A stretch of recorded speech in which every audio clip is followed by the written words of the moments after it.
Hey, what's up everybody? This is Mr. McKinney, and if you are watching this, I assume you have read the announcements for the week that this week starts our YouTube video lessons where you can actually get extra credit for each week.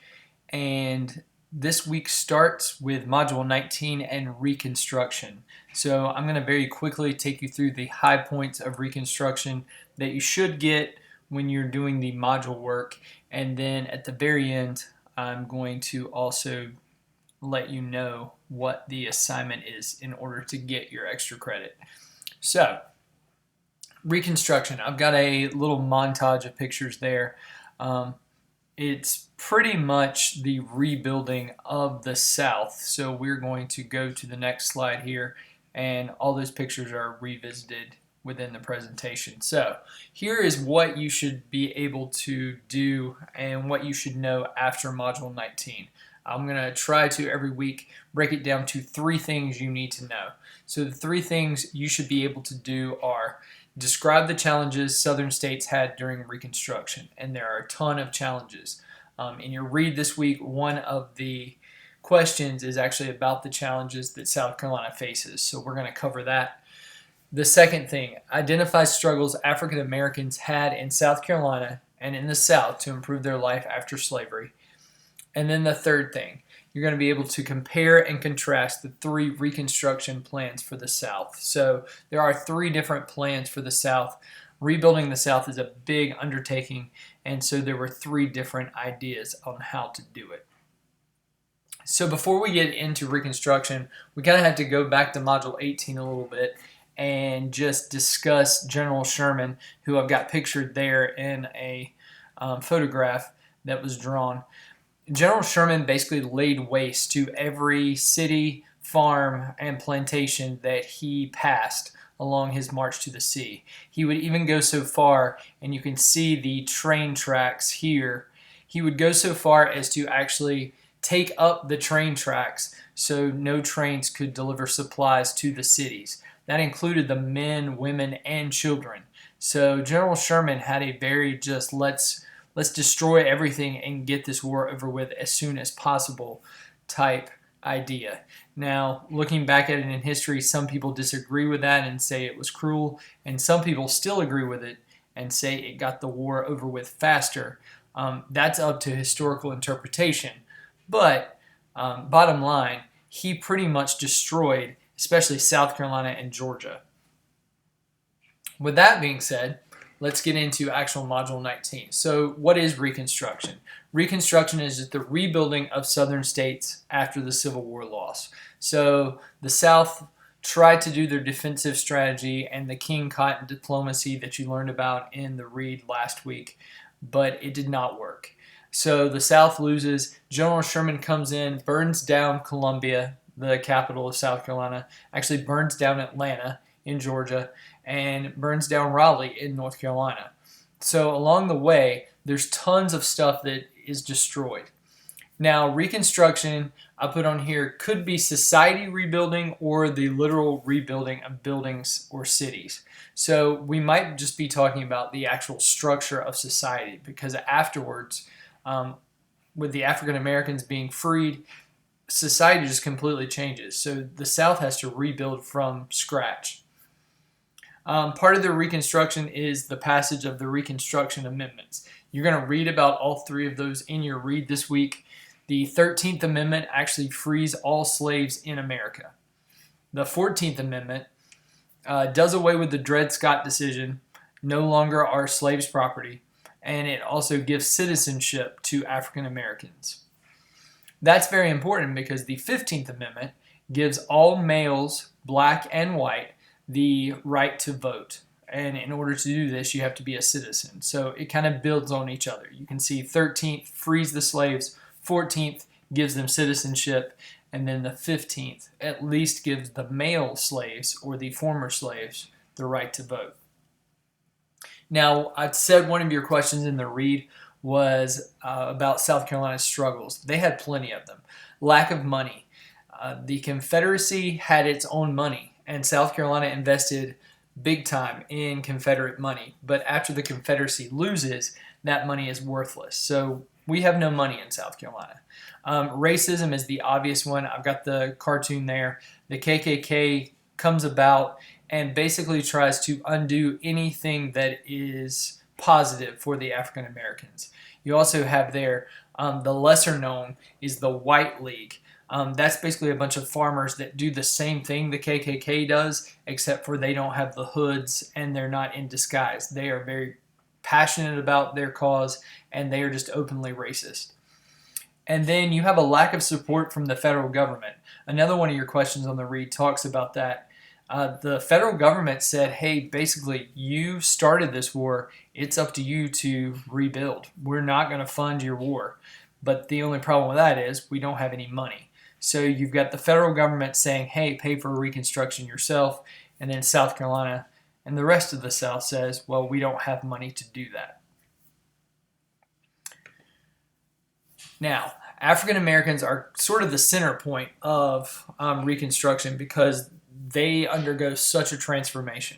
You start in 1861, the Civil War starts, and African Americans are slaves. Well, in 15 years' time, you've got African American males are going to be able to vote. So imagine going from a slave to a voting member of a country in 15 years. That's an amazing achievement. Here's just sort of the high points that your read's going to talk about this week. African Americans were helped by the Freedmen's Bureau. Now, the Freedmen's Bureau is a government program. It's the first government program of its kind. It addresses the immediate needs of African Americans and poor whites, the immediate needs being food, clothing, and shelter. But it also does a long-term thing in building thousands of schools. Now, the schools were not perfect. I picked this picture for a reason. You can see you've got the teachers there. Well, the problem is no African Americans or poor whites for that matter. You do have a couple of white students. They don't know how to read at all. So you have very old students like this guy right here, and then you have very young students all in the same classroom. So imagine you going into an 8th grade classroom and someone being 35 and someone being 13.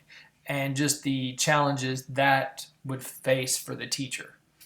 Unfortunately, many slaves were actually forced to go into the sharecropping agreements again, which basically put them back on the plantations where they used to work.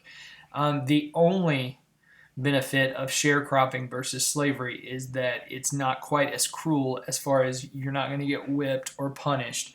But it is just as cruel in the fact they're never going to get off the plantations with the sharecropping agreements. And then I did want to just put again, groups like the KKK constantly tried to undermine the efforts of Freedmen's Bureau. The KKK would do stuff like run up to the schools on their horses and literally shoot inside the schools just to terrify the students and the teachers that were trying to teach the students.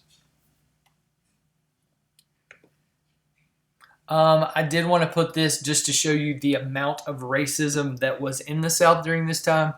This was actually ran in newspapers. It is against the Freedmen's Bureau. Basically, you see the majority white opinion of the Freedmen's Bureau, where you've got the South is making the whites actually still work. Meanwhile, the African American, in a very racist drawing, the African American is just sitting back and collecting free things from the Freedmen's Bureau. And this, unfortunately, was the majority opinion of many whites during this time period, that the Freedmen's Bureau was all just a giveaway for African Americans, and how dare they make the whites work and the African Americans get food and get medicine or clothing.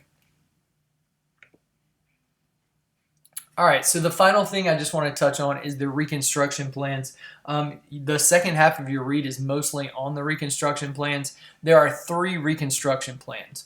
You have President Lincoln's, President Johnson's, and then the Radical Republican plan. Now, I put 2 of the 3 on this one slide. First off, you had Lincoln's plan. Lincoln is the president right after the Civil War ends. Unfortunately, he gets assassinated, so we don't know how successful his plan would have been. But here was his basic plan. He wanted to put the war behind America as much as possible. He pretty much said that the South was a bunch of bratty kids that were acting out. And so what you do is you just teach them their lesson, you punish them a little bit, and then you move on. You don't try to punish them forever. So you can see he made his requirements for his plan very, very, very lenient. Only 10% of each state had to swear an allegiance to the United States. So in South Carolina, only 10% had to swear an allegiance to the United States in order for his plan to take hold. And they just had to admit that slavery was over. That was it. Now, unfortunately, Lincoln does get assassinated, and that brings up President Johnson. And that also brings up the word of the week. The word of the week is impeachment. And that's what you're going to put in the submission box along with your response. The word of the week is impeachment. So President Lincoln does die, and President Johnson carries on Lincoln's plan. Johnson had no idea he was ever going to become president. Unfortunately, Johnson was not prepared to be president, so he has two additions to Lincoln's plan. The first one was a good one. All the southern states had to adopt the 13th Amendment. They had to actually sign on to the 13th Amendment and say, yes, slavery is over. The second addition is a super petty addition. Johnson grew up in a poor family, and he made the rich, wealthy plantation families of the South come to the White House and actually beg for forgiveness. So that was his pettiness kind of shining through and showing how unprepared he actually was to become president, which is why the word of the week is impeachment.